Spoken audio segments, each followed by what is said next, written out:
Tiffany took a deep breath, her voice trembling as she began to describe the alleged incident. That night at 10 o'clock, I was walking home from tutoring, and the elevator in that building was broken, so I had to take the stairs. Just as I reached the 26th floor, someone suddenly covered my mouth from behind. I struggled desperately, but Buddy was very strong. He dragged me directly to the rooftop, threatening me to play with him. I raised an eyebrow and pressed her. "How are you so sure that person was my son, Buddy?" Tiffany met my gaze, choking back a sob. I definitely know. I saw his face. Buddy forced me to take off my clothes, and I desperately shook my head, refusing. But he just raised his hand and grabbed my neck. He said he'd choke me to death if I didn't obey him. I was too scared, so I had no choice but to give in. Boo-hoo. By this point, she was crying so hard she could barely breathe, clutching tightly at the hem of her clothes. Everyone sympathized with her plight, but only I knew she was lying. I pointed it out publicly. "Tiffany, you're lying!" Tiffany flinched, trembling all over, then uncontrollably shrieked back at me. "Lying? Cassandra, why would I lie about something so sacred as my purity? Why are you so cruel and keep pushing me? Just look at my injuries. Look at how your son tortured me."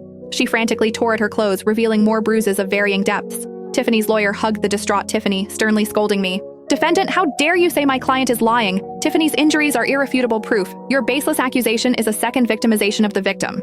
I coldly looked at the indignant lawyer, saying each word distinctly.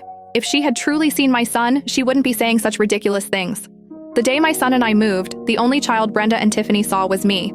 My son Buddy had never shown his face to them, not once. If they had ever seen my son, they would absolutely never pin a crime like assault on him. Tiffany's lawyer scoffed at my words. "Defendant, is your son some kind of celebrity that my client Tiffany would be so eager to tarnish her own reputation just to falsely accuse him?" Tiffany chimed in. "I really did see Buddy. I saw him coming out of his house when I was going to tutoring. We rode the elevator down together, and he said his name was Buddy, and he was the new neighbor." Brenda pointed her finger at me, screaming, "You, Cassandra, don't think you can muddy the waters here and get your son off the hook. Tiffany saw your son with her own eyes. She even knows his name. You can't deny it."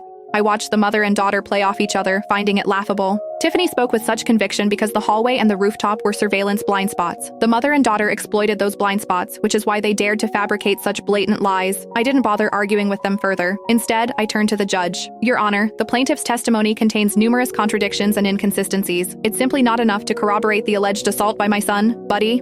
Brenda, seeing the judge acknowledge my point, grew anxious. She abruptly stood up from her chair, pointing her finger at me, shrieking, "Contradictions? Inconsistencies? You, Cassandra, stop trying to confuse everyone. Every word my daughter says is true, and her injuries are the proof." I smirked. "You want to convict my son with just a couple of sentences? The law isn't something you can fool around with." Brenda's face flushed with anger at my words, and Tiffany almost fainted from crying. The jury members thought I was being unreasonable, and their criticisms grew louder. "This woman is absolutely infuriating. She's still making excuses at this point. Why wasn't it her child who was assaulted?